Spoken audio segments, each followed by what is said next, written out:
Making something perfect is perfectly impossible. Even the greatest filmmakers of all time have off days. When a Pepsi can sneaks into the prehistoric shot, or when Stanley Kubrick's initial shot of The Shining's Overlook Hotel noticeably forgets to include the hedge maze so crucial to that final chase. And don't even get me started on continuity of bite marks while eating. So today, let's marvel at the mistakes. Why don't you sit down, you'll be more comfortable. I'm Nostalgic Nick with Do You Remember? And let's look at the gaffes, the goofs, and every mistake you may have missed for the top grossing film of 1981, Indiana Jones and the Raiders of the Lost Ark. But before we begin our dig, smash that thumbs up icon to show support, and subscribe to the channel for more videos like this. Lights, camera, action.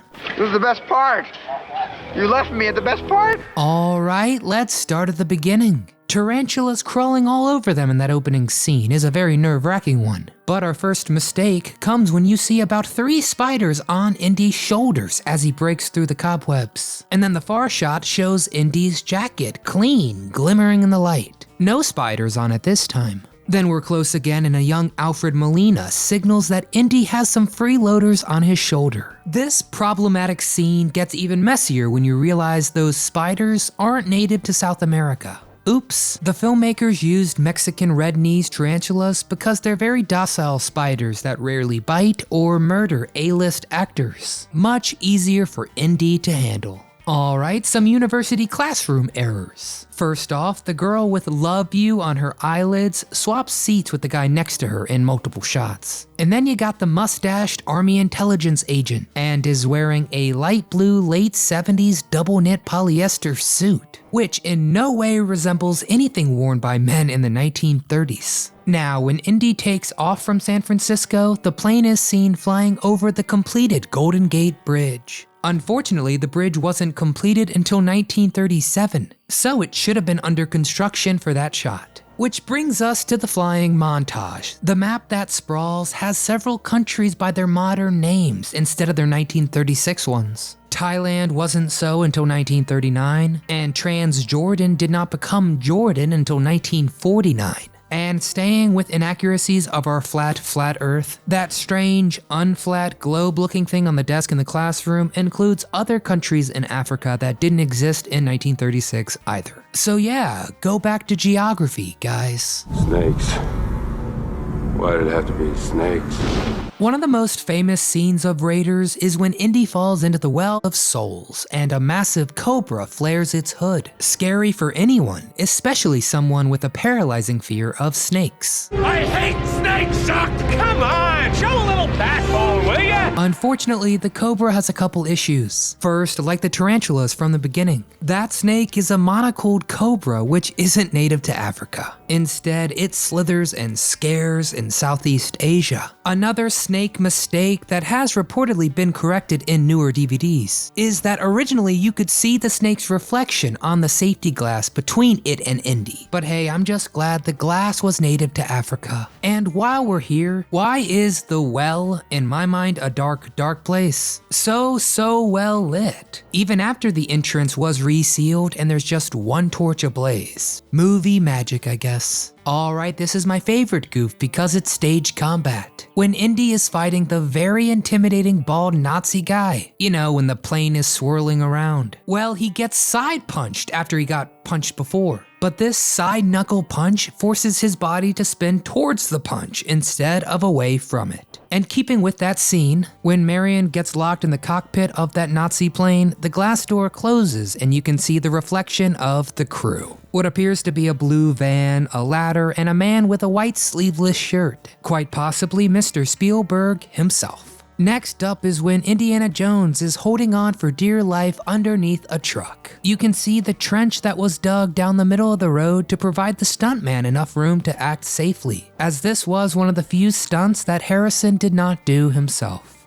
Some continuity mistakes. So what is a continuity mistake? Well, just look at the beginning of the film, when Indiana Jones is running away from the South American tribe. One shot has the pursuers mere feet away, when Indy manages to attract the attention of his pilot. Then the next shot has the tribe like 20 yards back. That breaks the continuation or continuity of the scene. And honestly, if it's blatant and erroneous enough, it can certainly take a viewer out of the experience of enjoyment. But the other issue with the scene is when the pilot fires up the plane, Jones emerges from the thick brush with no signs of how Indy first signaled the pilot. These are continuity mistakes, so let's go see some more. Before the shootout in Marion's bar, she's sitting alone at the table staring at the amulet with its gold chain still around her neck. While the next second, the chain is no longer around her neck and is hanging below the coveted amulet.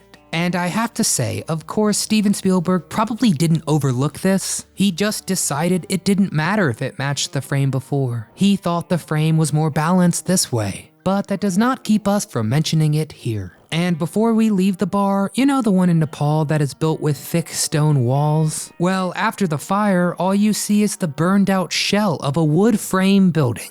Stone no more. Another goof is when the group of thugs force Marion onto the truck and inside the large wicker basket. In the attempt to stop them from driving away, Indy shoots the driver, causing the truck to overturn and explode. But just in the shot prior, the soon-to-be dead driver accelerates the truck towards what appears to be a dead end. Somehow, the driver made one heck of a maneuver, and the truck explodes safely-ish in an open space. Finally, when Indy finds Marion in the tent, he removes the gag. But when he puts the handkerchief back on, some of her hair gets caught underneath. When the next shot, her hair is no longer caught. I guess a kiss on the forehead by Harrison Ford is enough to shock anyone's hair into moving on its own.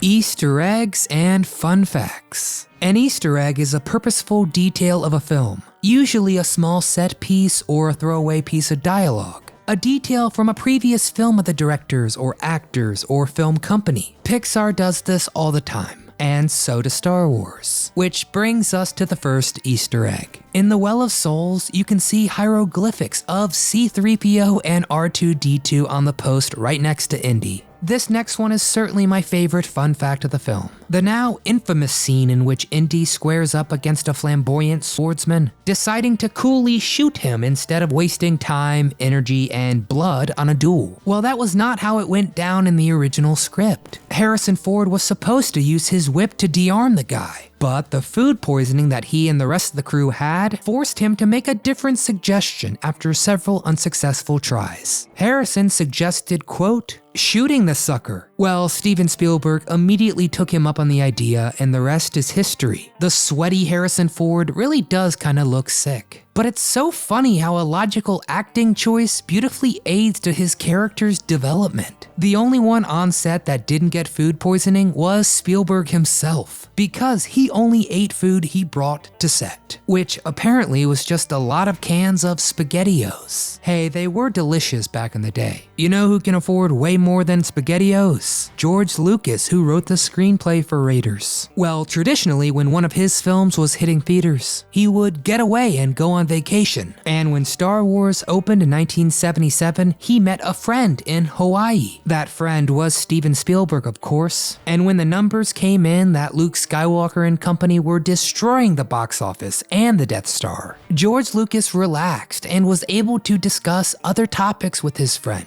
Spielberg confessed to him that he always wanted to direct a James Bond-like film, to which Lucas replied, "No, I have a much better idea. An adventure movie called Raiders of the Lost Ark." The conversation apparently happened while the two men were making a sandcastle. Truly creative minds at work. That's great. It's gonna be great. That's gonna be great. It's gonna be great. That's gonna be great. So what was that creative mind doing on set between takes? Just relaxing, I hope. No, of course not. Steven Spielberg and Melissa Matheson wrote a script during shooting breaks while on location. You see, Matheson was there to visit her husband, Harrison Ford, and Spielberg dictated to her a story idea he had. That script that was eventually written was a story about a boy and an alien, E.T. the Extraterrestrial. Good God, Spielberg. Thank goodness for Star Wars. Thank goodness for sandcastles, as they gave us a true classic. And in 1999, Raiders of the Lost Ark was added to the National Film Registry by the United States Library of Congress. It is the only Indiana Jones film inducted. Really, Indiana Jones and the Kingdom of the Crystal Skull with Shia LaBeouf didn't make it? Huh. I'd cover my ears if I were you. The films are chosen for being culturally, historically, or aesthetically significant. Oh yeah, that makes sense then. I would say this one certainly merits. So what do you think? Is Raiders of the Lost Ark the best film from the 1980s? Is it the best of the franchise? Should I do another video like this for a different movie? Get in the comments and give me some suggestions. As always, if you enjoyed our deep dive, please give this video a thumbs up, it really helps. And subscribe to the channel so you never miss a memory. But from all of us here at Do You Remember, we want to thank you for watching.